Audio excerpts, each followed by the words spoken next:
അപ്പോൾ BJP ആണ് ഇത് ശക്തമായിട്ട് ഈ വിഷയം പൊതുജന മധ്യത്തിൽ കൂടുതൽ തുറന്നു കാട്ടിയത്. മാത്രമല്ല, ജനങ്ങൾക്കിടെ വിശ്വാസമുണ്ട് ഈ ക്ഷേത്ര സംബന്ധിയായിട്ടുള്ള അല്ലെങ്കിൽ വിശ്വാസ സംബന്ധിയായ കാര്യങ്ങളിൽ BJP ആയിരിക്കും കൂടുതൽ മെച്ചം എന്നൊരു തോന്നൽ അവർക്കുണ്ട്. കാരണം കോൺഗ്രസിൻ്റെ മുസ്ലിം പ്രീണനം ജനം ചർച്ച ചെയ്യുന്നുണ്ട് കഴിഞ്ഞ കുറേ നാളായിട്ട്. അമിതമായി SDPI പോലുള്ള മതമൗലിക സംഘടനകൾക്ക് വഴിപ്പെടുന്ന കോൺഗ്രസിനെ സംബന്ധിച്ചിട്ട് അവരൊരിക്കലും ഇതിന് അനുകൂലമായ ഒരു നിലപാട് സ്വീകരിക്കില്ല എന്ന് ജനത്തിനൊരു വിശ്വാസമുണ്ട്. അതുകൊണ്ടാണ് ഒരു സ്വാഭാവിക ചോയ്സ് എന്നുള്ള നിലയ്ക്ക് ജനം BJPയെ തിരഞ്ഞെടുക്കാനുള്ള കാരണം എന്ന് പറയും. അതുപോലെ തന്നെ ഭരണവിരുദ്ധ വികാരം സൂചിപ്പിച്ചല്ലോ, അതും ഈ പറഞ്ഞ പോലെ CPM-നെതിരാണ്.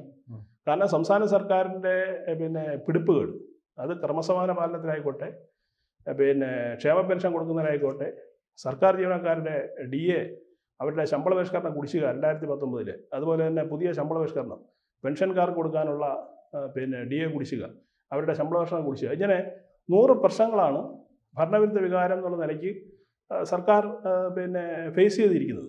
സ്വാഭാവികമായിട്ട് ഇതിൻ്റെ എല്ലാം ഗുണഭോക്താക്കളെന്ന് പറയുന്നത് BJP കാൻഡിഡേറ്റ്സ് ആവാനാണ് സാധ്യത കൂടുതൽ.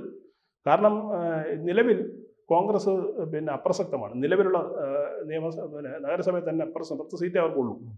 അപ്പോൾ ഈ 10 സീറ്റിൽ നിന്നും ഒരിക്കലും 52 സീറ്റിലേക്ക് കൂടുതൽ വാർത്തകളും വിശേഷങ്ങളും നിങ്ങളിലേക്ക് എത്താൻ ABC മലയാളം സബ്സ്ക്രൈബ് ചെയ്യുക, ബെൽ ബട്ടണും അമർത്തുക.